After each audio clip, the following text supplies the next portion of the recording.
শিক্ষা ব্যবস্থা কোথায় পৌঁছে গেছে বুঝতে পেরেছেন তো? কলেজ ইউনিভার্সিটিগুলো রিসর্ট তৈরি হয়ে গেছে, রেস্টুরেন্ট হয়ে গেছে, এটাই তো চলেছে। কোনো ইউনিয়ন নেই, কেউ যেতে পারবে না, ভর্তি হবে অনলাইনে করার ব্যবস্থার জন্য কত লড়াই করতে হয়েছে, তাও হয়নি। আর এই যে টাকা পাওয়া যাচ্ছে কেন, অনলাইনে যাতে না হয় টাকা নেওয়া যায়। এক একটা কোর্সে ভর্তি করেন 30, 40, 50,000, 60,000 টাকা নেওয়া হতো। যে ভালো কোর্স আছে চয়েসেবল, টাকা দিয়ে ভর্তি করা হতো, বহু লোক হয়েছে, আমরাও বলেছি আগে এগুলো। আর সেটা প্রমাণ হচ্ছে টাকা তো উই খেয়ে যাচ্ছে, এত টাকা রাখার জায়গা নেই।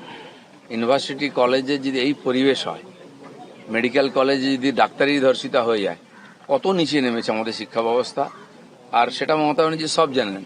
তিনি 7খানা ইউনিভার্সিটির বিল পাস করেছেন। আমি 3 বছর ছিলাম বিধানসভায়, 16, 17, 18-তে। কটা ইউনিভার্সিটি হয়েছে? একটা ইট গাঁথা হয়নি। ইউনিভার্সিটি কোনো অফিস নেই, কোথায় ইউনিভার্সিটির ভিসি বসে থাকেন কেউ জানে না। একটা নিবেদিতা ইউনিভার্সিটি হয়েছে বোধহয় এতে ডায়মন্ড হারবারে, 300 না 350 স্টুডেন্ট। কেবল রাজনৈতিক স্বার্থে আর কেন্দ্রীয় সরকারের টাকা লুট করার জন্য এই সমস্ত করা হয়েছে। সম্পূর্ণ সিস্টেমটাকে শেষ করে দিয়ে গেছেন উনি, পুরো জেনারেশনকে শেষ করেছেন পশ্চিমবাংলায়। এখন ড্রামা করছেন রাস্তায় গিয়ে, কি লাভ আছে এসব করে?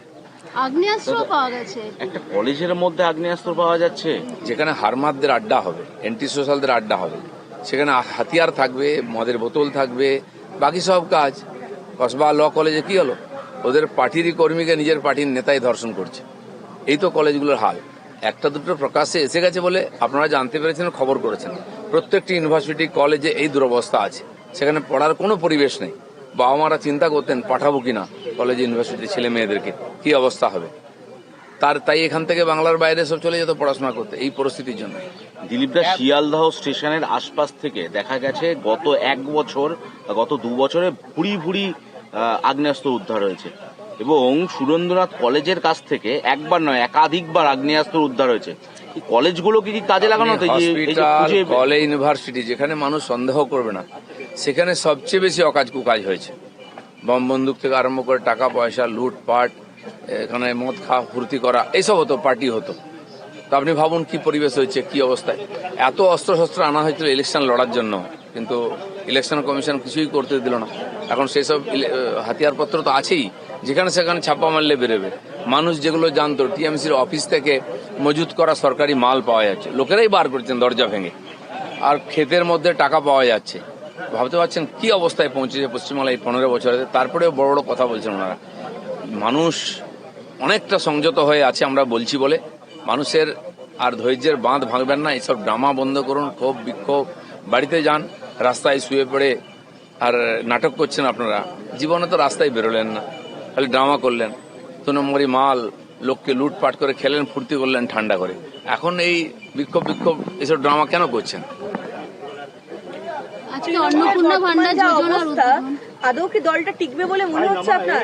এটা আমাদের আগে থেকেই জানতাম। আমি বলেছিলাম ইলেকশনের পরে হারলের দলটা খুঁজে পাওয়া যাবে না, কেবল পিসি আর ভাইপো থাকবেন। আর এই কথাটা দেখে নিন, 1-2 মাসের পরে পিসি ভাইপো ছাড়া টিএমসি বলে কিছু থাকবে না। আসলে টিএমসি থাকবে নাকি শিবসেনার মতো আসল টিএমসি নকল টিএমসি ঝগড়া চলবে? সময় অপেক্ষা করছে, দেখা যাক। আজকে অন্নপূর্ণা ভান্ডার যোজনার উদ্বোধন হবে। ফ্রিতে বাস যাত্রা মহিলাদের আমরা করে দিচ্ছি, অন্নপূর্ণা ভান্ডার শুরু হয়ে যাবে কয়েকদিনের মধ্যে। জিরামজির 125 দিনের কাজও শুরু হয়ে যাবে।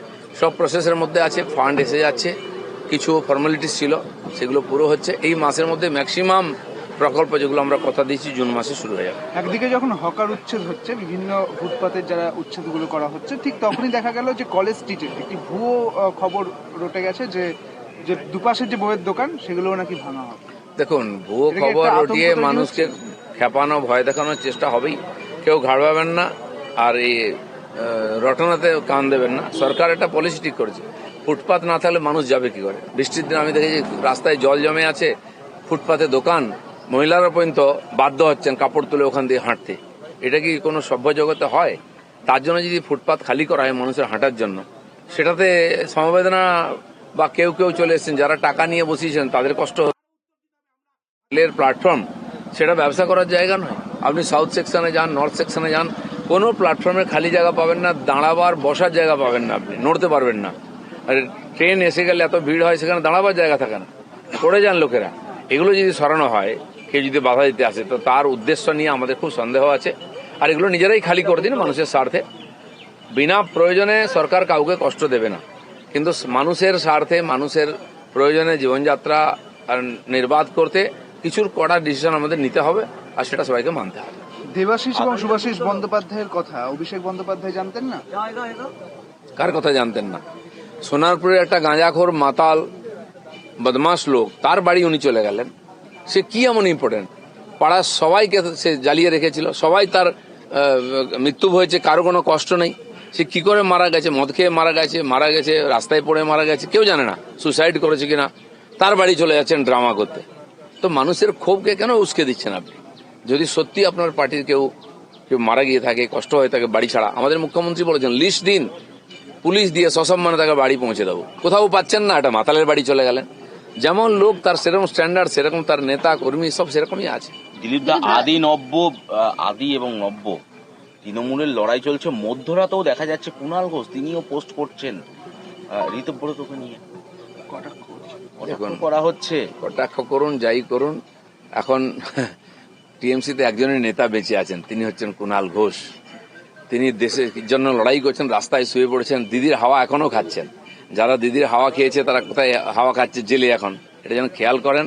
আর আমার মনে হয় এই লাস্ট উইকেট চলছে, 9 নম্বর ব্যাটসম্যান নেমেছেন এখন ব্যাটিং করতে টিএমসির, যিনি কুণাল ঘোষ, যিনি টিএমসি হয়ে ব্যাটিং করছেন। কিন্তু আজকে তো দপ্তর বন্টন, কোনো হিন্টস দেবেন? দপ্তর বন্টন যেমন হিন্টস পেয়েছিলেন আপনারা শপথ গ্রহণের দিন, সেরকম